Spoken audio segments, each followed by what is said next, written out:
हमारे देश में अभी इलेक्शंस का सीजन है और डेमोक्रेटिक प्रोसेस के बीच एक बड़ा सवाल वापस से उठ रहा है, क्या ईवीएम्स रिलायबल है या नहीं। रिसेंट इवेंट्स और एलिगेशंस ने लोगों का ट्रस्ट हिला दिया है और पब्लिक का भरोसा बरकरार रखना अब और भी मुश्किल लगता है। काफी दिलचस्प बात तो ये भी है कि जब ईवीएम से जुड़े मुद्दे सुप्रीम कोर्ट पहुंचे थे तो उससे हमारे अभी के सीजीआई संजीव खन्ना ने ही डील किया था, जो कि उस समय सिर्फ सुप्रीम कोर्ट के एक सीनियर जज थे। उनकी और जस्टिस दीपांकर दत्ता की बेंच ने ये रीअफर्म किया था कि ईसीआई द्वारा ईवीएम का इस्तेमाल गलत नहीं है और इसमें गलती की गुंजाइश नहीं है। लेकिन इस सुप्रीम कोर्ट जजमेंट के बावजूद भी लोगों में अभी तक ईवीएम्स को लेकर मिसट्रस्ट फैला हुआ है। तो क्या ये मिसट्रस्ट सुप्रीम कोर्ट पर है या ईवीएम्स पर, इसका फैसला आप ले। पर ये बात तो इस केस को बिल्कुल भी हेल्प नहीं करती है जब एक सेल्फ प्रोक्लेम्ड साइबर एक्सपर्ट ने क्लेम कर दिया कि वो ईवीएम को हैक कर सकता है। क्या है ये मामला और भला ईसीआई के वोट काउंटिंग प्रोसेस पर सवाल क्यों उठे हैं, चलिए समझने की कोशिश करते हैं। जिसके साथ ये भी देखेंगे कि कैसे पीएम नरेंद्र मोदी पर 2014 की ईवीएम्स को हैक करने का इल्जाम लगा है।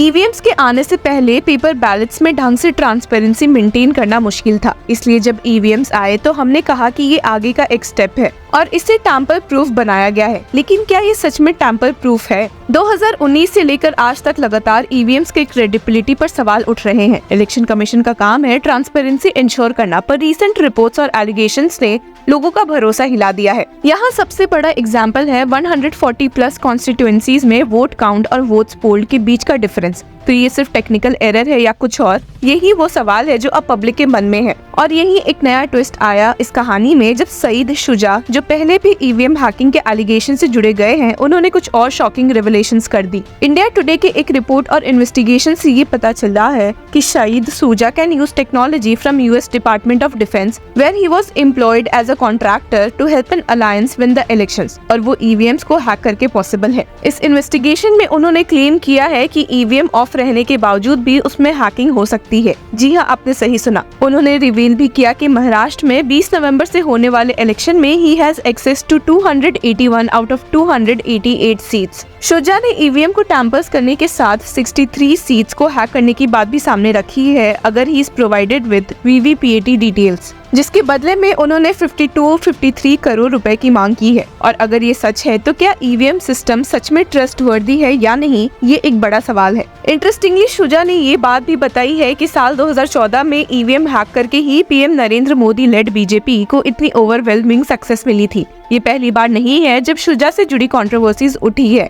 In 2019, the Delhi police had registered a case based on a complaint filed by the Election Commission regarding allegations of hacking of EVMs and rigging of polls leveled by Shuja. मामले और खराब हो जाते हैं जब वोट काउंटिंग से जुड़े incomplete और गलत डेटा देने की वजह से ईसीआई भी बैकलैश सुनती है। असल में डेटा साइंस का एक मोस्ट फंडामेंटल रूल होता है, collect the data at its source and if that is entirely impossible collect it as close to the source as ever possible. और जो सबसे इम्पोर्टेंट डेटा जिससे इलेक्शन कमीशन डील करती है वो है the votes registered on polling day. ये votes electronic voting machine और ईवीएम्स द्वारा रजिस्टर होती है और EVMs count of votes registered को डिस्प्ले करती है। हालांकि EVMs do not display the percentage of polling, और वो इसलिए है क्योंकि percentage of polling is a calculated number और in other words it is processed data. और जैसा कि हम जानते हैं कि ये डेटा साइंस के फंडामेंटल प्रिंसिपल्स को वायलेट करता है, क्योंकि कैलकुलेटेड डेटा की जरूरत ही क्या है जब unprocessed and raw data is easily available at source. Using this calculated number leads to fundamental problems like possible vote leakage।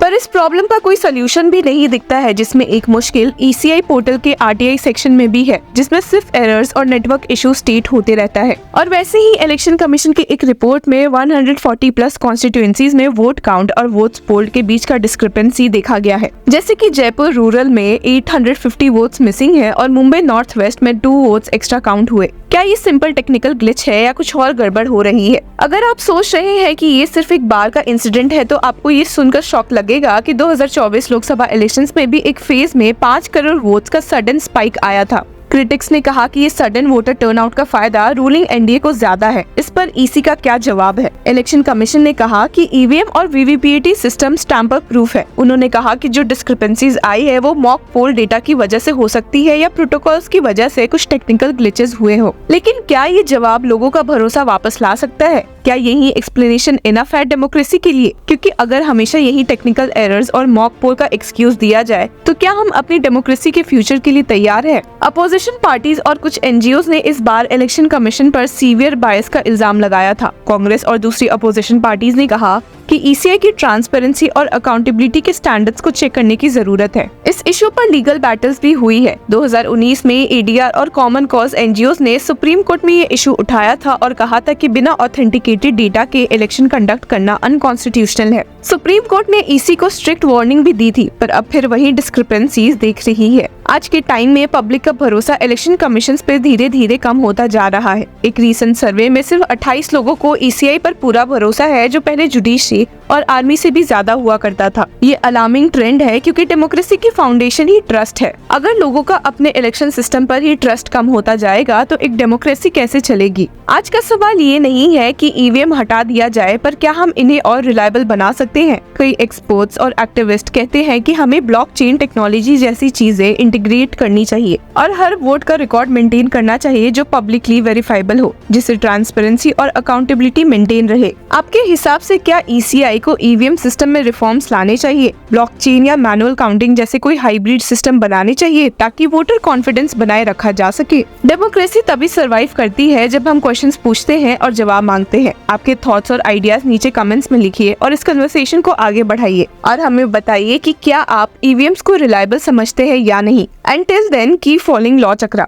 AIB crack करना है, लेकिन कैसे करें स्मार्ट स्टडी और इफेक्टिव स्ट्रैटेजीज का यूज? नो स्ट्रेस, हम लेकर आए हैं आपके लिए एक अल्टीमेट सोल्यूशन। लॉ चक्रा के साथ आपको मिलेगा टॉप नॉच टिप्स और proven techniques specially for AIB और advocate on record Nishant Verma के इनवैल्यूएबल इनसाइट्स के साथ 30 नवंबर को ज्वाइन करिए हमारे एक्सक्लूसिव वेबिनार में, जहां आपको मिलेगा ओपन बुक एग्जाम का सही तरीका और वो सब कुछ जो आपके एआईबी प्रिपरेशन को बूस्ट करेगा। हर क्वेश्चन का जवाब, लाइव इंटरैक्शन और एक्सपर्ट से अपने डाउट्स क्लियर करने का एक मौका। एआईबी टफ तो जरूर है, लेकिन राइट गाइडेंस के साथ ये अचीवेबल है। 30 नवंबर हमें ज्वाइन करिए और अपने सपने को एक और स्टेप अपने करीब लाइए। Register now. Hello law lovers and justice seekers, welcome to law Chakra. हम आपके लिए लेकर आए हैं कुछ बहुत ही exclusive. Introducing law Chakra prime membership, जो आपको देगा exclusive access like never before. चाहते हो कि सबसे पहले आपको मिले latest legal updates? Law Chakra prime के साथ आपको मिलेगा early access to exclusive content, critical case analysis, courtroom battle का ब्रेकडाउन, वो भी बाकी व्यूअर्स से पहले। मोर अपडेट्स, मोर एनालिसिस, पॉलिटिकल लीगल कंट्रोवर्सीज हो या इन डेप्थ लीगल सेशंस, सब कुछ आपको मिलेगा एट वेरी मिनिमल प्राइस। बनिए लॉ चक्र की प्राइम मेंबर और अनलॉक कीजिए full potential of legal knowledge. अभी ज्वाइन कीजिए।